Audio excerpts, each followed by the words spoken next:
Hi friends, my name is Nikita Kudare and today we are going to learn all things related to Pythagoras theorem. मतलब कि हम आज Pythagoras theorem क्या है, Pythagoras theorem का proof क्या है, पाइथागोरस थ्योरम के यूजेस क्या है या उसके एप्लीकेशंस क्या है एंड पाइथागोरस थ्योरम के लिमिटेशंस क्या है, ये सब चीजें आज हम यहाँ पे लर्न करने वाले हैं. So let's move ahead. Let's see the content of the video. Before we are going to learn Pythagoras theorem, we need to know some basic things that are required to understand Pythagoras theorem. Just like what is right angle triangle and how to find out right angle triangle.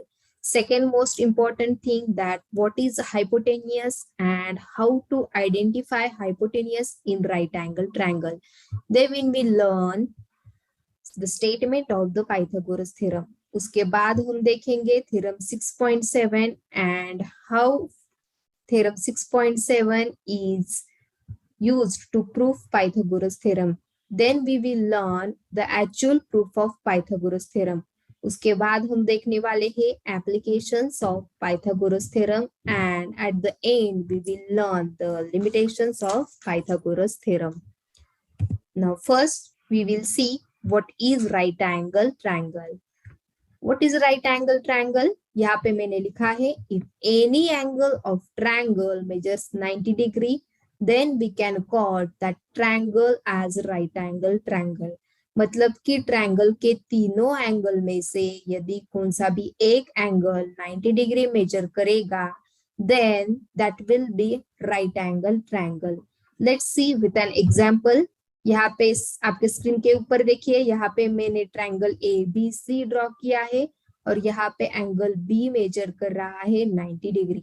So this is example of right angle triangle. Okay, so to understand right angle triangle in a better way, let's see some figure. यहाँ पे है triangle A B सी और B major कर रहा है 90 degrees. So this is an example of right angle triangle. But this is very common way to understand right angle triangle.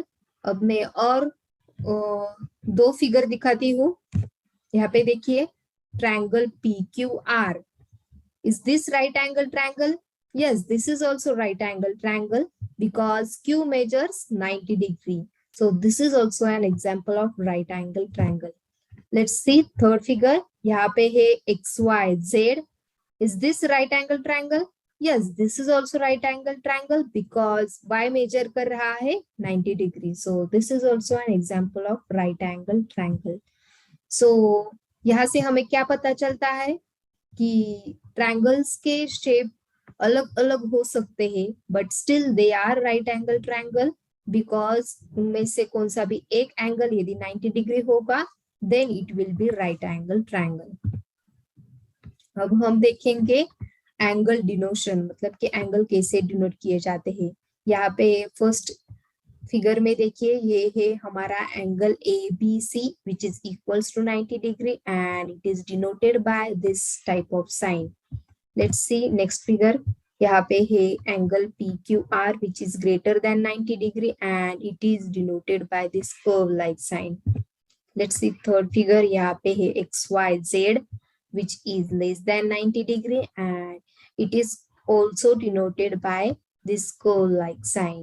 So point to be noted that the angle which are greater than 90 degree or angle which are less than 90 degree, they all are denoted by this curve like sign, and the angle which is equals to 90 degree or the right angle, they are denoted by this special type of sign. It means that right angle is a special case and it is also denoted by this special type of sign. अब हम देखेंगे second most important चीज, वो है hypotenuse. What is meant by hypotenuse and how to identify hypotenuse in a right angle triangle. So what is a hypotenuse? The side which is opposite to 90 degree angle is called as hypotenuse, or the side which is opposite to right angle is called hypotenuse. It means जो side 90 degree के opposite होगी उसे हम कहेंगे hypotenuse. Let's see, यहाँ पे मैंने right angle triangle ABC draw किया है और बी मेजर कर रहा है 90 डिग्री। सो उसकी ऑपोजिट साइड क्या हो गई? Yes, AC। So AC will be hypotenuse of this right angle triangle ABC। ये तो हो गया हमारा first way, that how to find out hypotenuse. अब हम सेकेंड वे से देखेंगे, that how to identify hypotenuse. So second way से हम कैसे फाइंड आउट करेंगे? If it is right angle triangle, then greatest or longest side of that triangle will be hypotenuse. Suppose, let's see with an example. यहाँ पे मैंने right angle triangle PQR draw किया है और यदि मैं इसके साइड को मेजरमेंट दूं, सपोज यहाँ पे मैंने the length of side PQ will be 4 centimeter, length of side QR is 3 centimeter and the length of side PR is 5 centimeter. सो यहाँ पे सबसे ग्रेटेस्ट साइड कौन सी है? इस 5 सेंटीमीटर वाली मतलब कि PR. So PR will be hypotenuse of this right angle triangle PQR. Now we will see the statement of Pythagoras theorem. So क्या है Pythagoras theorem का statement? Let's see. In a right angle triangle, the square of the hypotenuse side is equal to the sum of squares of other two sides. Let's see this statement with the help of diagram. So यहाँ पे मैंने एक right angle triangle ABC लिया है और वो angle B पे 90 degree का एंगल फॉर्म कर रहा है. So क्या कहता है हमारा पाइथागोरस का statement? In a right angle triangle, the square of the hypotenuse side, मतलब कि right angle triangle में हाइपोटेनियस का स्क्वायर यहाँ पे हमें लेना है. सो यहाँ पे हमारा हाइपोटेनियस क्या हो गया? हाइपोटेनियस कैसे फाइंड आउट करेंगे हम? 90 डिग्री के अपोजिट वाली साइड. सो 90 डिग्री के अपोजिट साइड यहाँ पे कौन सी है? AC. सो हमें क्या करना है? AC का square is equal to the sum of squares of other two sides, मतलब कि हाइपोटेनियस का स्क्वायर मतलब कि AC का स्क्वायर वो बराबर होगा अदर टू साइड्स के स्क्वायर्स के सम्स के बराबर. मतलब कि AC का स्क्वायर अदर टू साइड कौन सी हो गई? AB और BC. सो हमें क्या करना है? इन दोनों की स्क्वायर की एडिशन, मतलब कि AC square is equal to AB square plus BC square. So ये तो हो गया हमारा स्टेटमेंट का mathematical representation. So I will write this like AC square is equal to AB square plus BC square और यही हमें प्रूफ करना है. ओके. सो जब भी आपको एग्जाम में आएगा कि पाइथागोरस थ्योरम को प्रूफ कीजिए, सो वो एग्जाम में आपको देंगे कि एक राइट एंगल ट्रायंगल है और एट अ पर्टिकुलर पॉइंट पे वो 90 डिग्री का एंगल फॉर्म कर रहा है और आपको पाइथागोरस थ्योरम को प्रूफ करना है.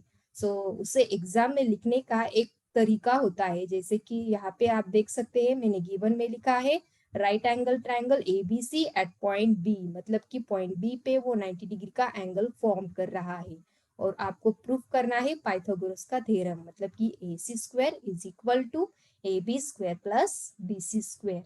Okay. So before proof we need to draw one construction. So देखते हैं क्या है वो कंस्ट्रक्शन. यहाँ पे हमने क्या किया है? Draw a perpendicular to line AC at point D. देखते हैं अब डायग्राम की तरफ चलते हैं. यहाँ पे क्या किया है मैंने? राइट एंगल ट्रायंगल ABC लिया है और यहाँ पे पॉइंट B पे वो 90 डिग्री का एंगल फॉर्म कर रहा है. सो क्या है हमारी construction? Draw a perpendicular to line AC at point D, मतलब कि हमें AC पे पॉइंट B से लाइन AC पे हमें एक परपेंडिकुलर ड्रॉ करना है. सो देखिए मैंने यहाँ पे परपेंडिकुलर ड्रॉ किया है from point B at point D on line AC. Okay. देखिए ये बहुत ही सिंपल कंस्ट्रक्शन है. हमने क्या किया है? सिर्फ draw a perpendicular BD on hypotenuse AC. Okay. ये हो गया हमारा construction. So why we need to draw construction? We will see in a few minutes. अब चलते हैं थ्योरम 6.7 की तरफ. क्या है theorem 6.7? If a perpendicular is drawn from the vertex of right angle of the right triangle, to the hypotenuse, then triangle on both sides of perpendicular are similar to whole triangle and each other. Okay तो ये तो बहुत ही बड़ा statement है. सो diagram से हम देखते हैं कि थ्योरम 6.7 क्या कहता है. सो यहाँ पे ये तो है हमारा राइट एंगल ट्रायंगल एबीसी और ये तो है हमारी construction that perpendicular drawn from point B at point D on line AC. ये तो होगी हमारी कंस्ट्रक्शन.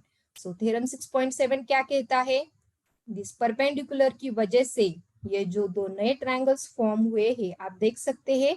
इस परपेंडिकुलर से या इस कंस्ट्रक्शन की वजह से यहाँ पे दो नए ट्रायंगल्स फॉर्म हुए हैं. वो दो नए ट्रायंगल्स आपस में सिमिलर है और वो हमारे ओरिजिनल ट्रायंगल को भी सिमिलर है. ये कहता है हमारा थ्योरम 6.7. मतलब कि यहाँ पे triangle ADB is similar to triangle BDC and is also similar to the original triangle ABC. So ये तो हो गया हमारा mathematical representation of theorem 6.7. Okay और यही मैंने यहाँ पे लिखा है. सो यहाँ से हमें क्या पता चलता है कि theorem 6.7 it shows only similarity. Okay और कंस्ट्रक्शन का यूज हमने क्यों किया है, बिकॉज कंस्ट्रक्शन की वजह से ये दो नए ट्रायंगल्स फॉर्म हुए और इस कंस्ट्रक्शन का हमने थ्योरम 6.7 में यूज किया और थ्योरम 6.7 के यूज से हमें पता चला कि ये दोनों ये ट्रायंगल्स आपस में सिमिलर हैं. ओके अब हम जाते हैं पाइथागोरस थ्योरम की प्रूफ की तरफ. So by using theorem 6.7, as we know that the triangle ADB is similar to triangle ABC. Okay, so यही मैंने यहाँ पे लिखा है. And as we know that the sides of similar triangles are in the same ratio. मतलब कि यदि दो ट्रायंगल्स यदि सिमिलर होंगे तो उनके साइड के रेशो भी आपस में सिमिलर होंगे. ओके सो अब हम देखते हैं ये इक्वेशन 1 कैसे आया. सो बहुत केयरफुली आप देखिए और समझिए कि ये इक्वेशन फर्स्ट कैसे आए हैं. सो उसे बहुत बार स्टूडेंट कंफ्यूज हो जाते हैं कि यहाँ पे साइड के रेशो का कौन से साइड के रेशो कहाँ पे लिखने हैं या कौन सा ट्रायंगल्स के साइड्स यहाँ पे लिखने हैं. सो मैंने बहुत ही सिंपल तरीके से यहाँ पे मैंने लिखा है.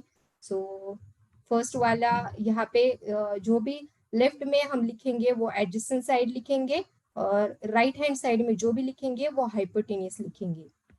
ओके सो यहाँ पे हमें फर्स्ट ट्रायंगल हमने कौन सा लिया है, ट्रायंगल ADB. सो यहाँ पे हमें ट्रायंगल ADB की एडजेसेंट साइड लेनी है.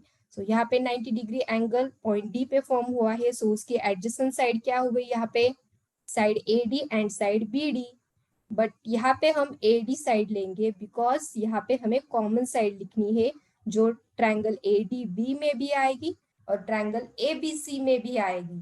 सो कौन सी यहाँ पे कॉमन साइड हो गई बच्चों, yes AD will be common side. So यहाँ पे मैंने लिखा है AD.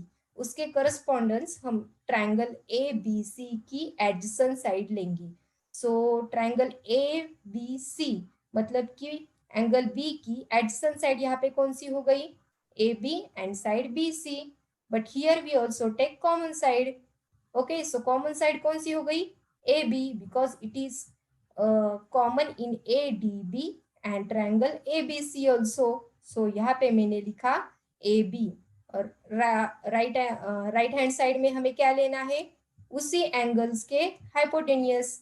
मतलब कि हमने पहले कौन सा एंगल ट्रायंगल लिया था, ट्रायंगल ADB. सो यहाँ पे हमें ट्रायंगल ADB का हाइपोटेनियस लेना है. सो हाइपोटेनियस हम कैसे लिखते हैं, 90 डिग्री के ऑपोजिट वाली साइड. सो यहाँ पे पॉइंट D की ऑपोजिट साइड कौन सी हो गई, साइड AB. सो यहाँ पे मैंने लिखी side AB upon hypotenuse of ABC. So ABC का हाइपोटेनियस क्या हो गया, मतलब पॉइंट B की ऑपोजिट साइड क्या हो गई, AC. सो यहाँ पे मैंने लिखा AC. ओके अब आपको पता चल गया होगा कि ये इक्वेशन कैसे आया है.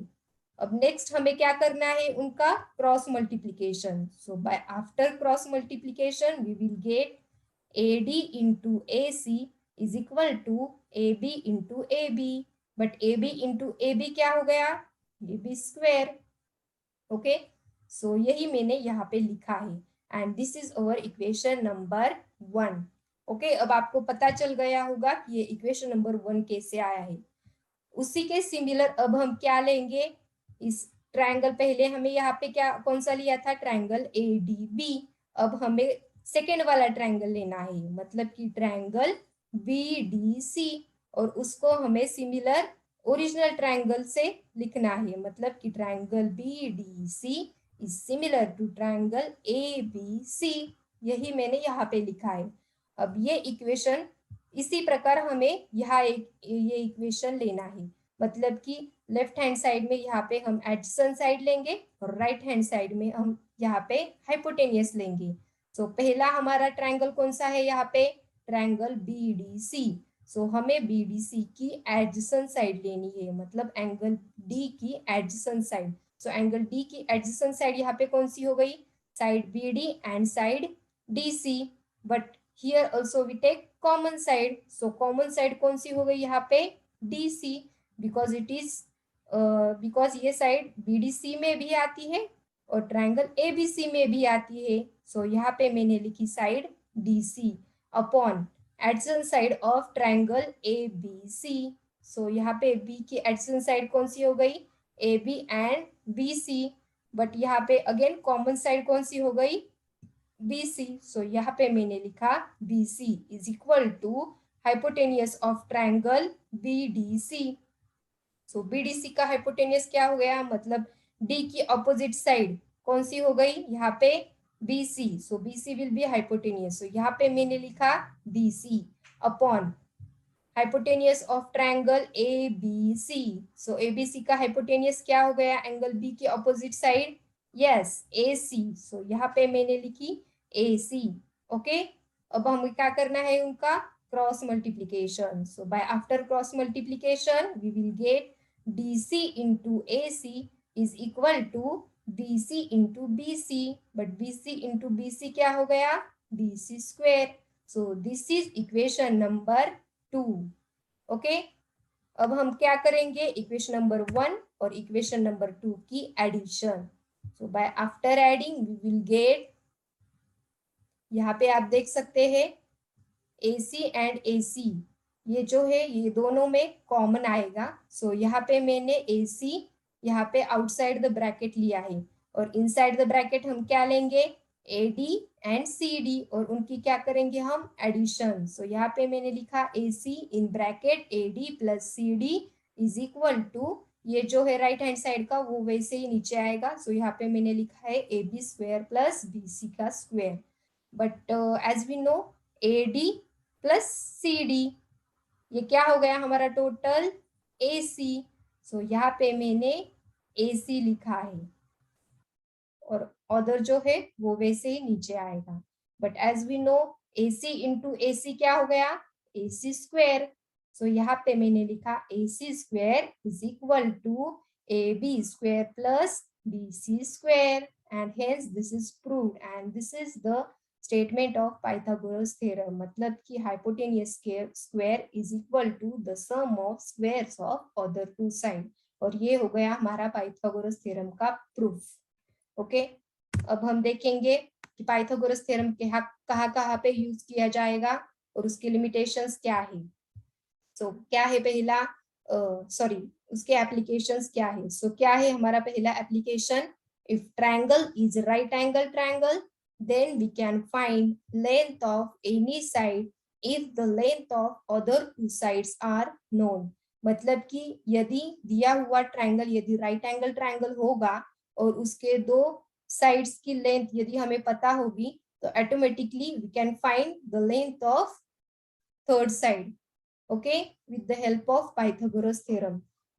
सेकेंड यूज क्या है, we can check whether the triangle is right angle triangle और नॉट, मतलब कि with the help of Pythagoras theorem we can check whether the triangle is right angle triangle or not।